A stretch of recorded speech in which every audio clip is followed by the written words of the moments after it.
नमस्कार। आज हम एक बहुत ही गहरी, एक बहुत ही मौलिक कहानी में उतरने वाले हैं। ये है देवी सती और भगवान शिव के प्रति उनके अटूट प्रेम की गाथा। तो कहानी की शुरुआत वो धरती पर नहीं होती।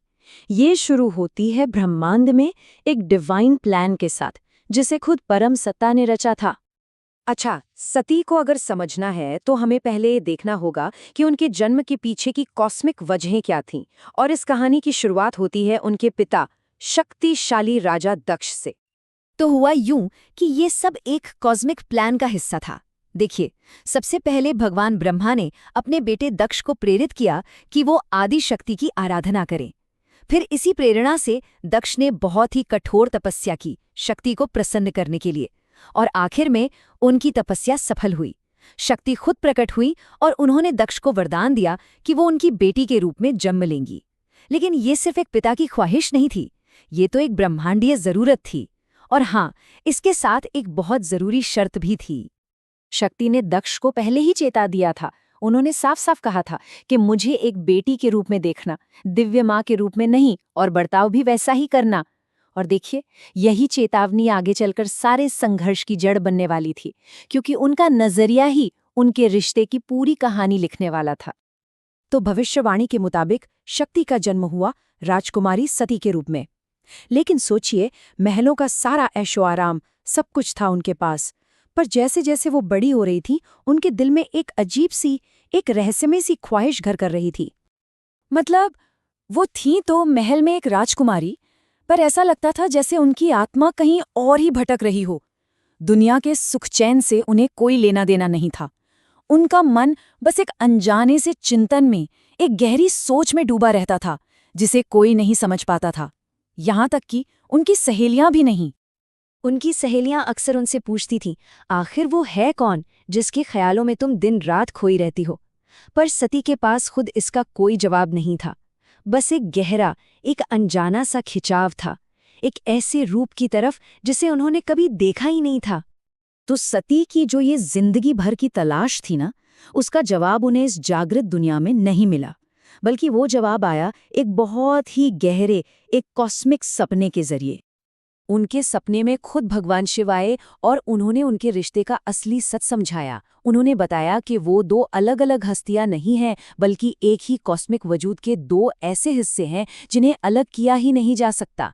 शक्ति के बिना शिव अधूरे हैं, शून्य हैं, और शिव के बिना शक्ति का कोई मतलब ही नहीं। एक अगर सत्य की नींव है तो दूसरी उस सत्य की रक्षक। शिव ने यह भी बताया कि उनके मिलन का एक साझा मकसद है, और वो है ब्रह्मांड में सत्यम शिवम सुंदरम के सिद्धांत को बनाए रखना।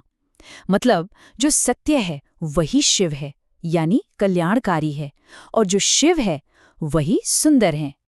और फिर शिव ने उन्हें वो रास्ता भी बताया जिससे उनका ये मिलन मुमकिन हो सकता था। उन्होंने कहा, इस दुनिया में हमारा मिलन सत्यम शिवम सुंदरम की रक्षा के लिए ही होगा, और इस तक पहुंचने का रास्ता है पंचाक्षरी मंत्र ओम नमः शिवाय। और बस यही वो मंत्र था जो उनकी ताकत और उनका रास्ता बनने वाला था। तो जैसे ही सती की नींद खुली, उनके पास एक नया मकसद था। उन्होंने फौरन अपनी तपस्या शुरू कर दी। लेकिन यही आध्यात्मिक यात्रा उन्हें अपने ही पिता, अपने शक्तिशाली पिता के साथ एक सीधे टकराव के रास्ते पर ले आई।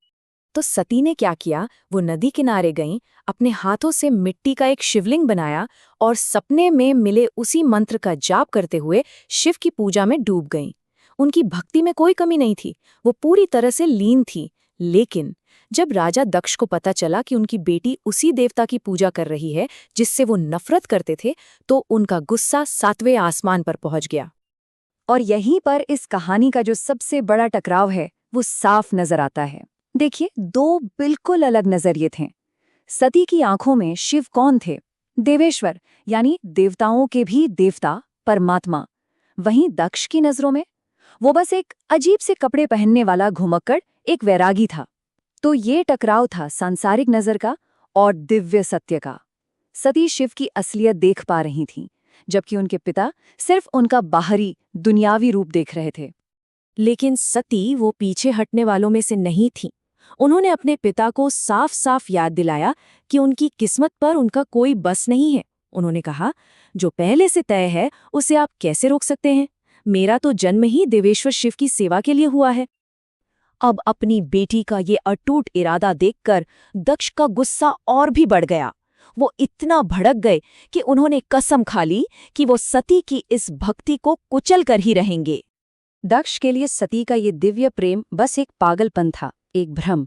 उन्होंने सती को धमकाया और कहा, लगता है अब मुझे ही तुम्हारे इस मोह को तोड़ने के लिए कुछ करना पड़ेगा। मतलब वो अपनी ताकत से अपनी बेटी की आस्था को खत्म करने पर आमादा थे। लेकिन दक्ष के गुस्से, उनकी चेतावनियों, इन सब का सती पर कोई असर नहीं हुआ। वो बिल्कुल शांत, बिल्कुल अडिग रहीं। उनकी आस्था उनके पिता के अहंकार और सत्ता से कहीं ज्यादा मजबूत साबित हुई, और वो बस चुपचाप दोबारा शिव के ध्यान में बैठ गईं। तो यहाँ आकर कहानी एक मोड़ पर खड़ी हो जाती है, जो एक बहुत बड़ा सवाल हमारे सामने रखती है। जब दिव्य इच्छा और दुनियावी ताकत आमने सामने हो, तो आखिर में जीत किसकी होती है? विश्वास की या सत्ता की? नियति की या अहंकार की? और यही वो सवाल है जो इस महागाथा की आगे की कहानी को दिशा देगा।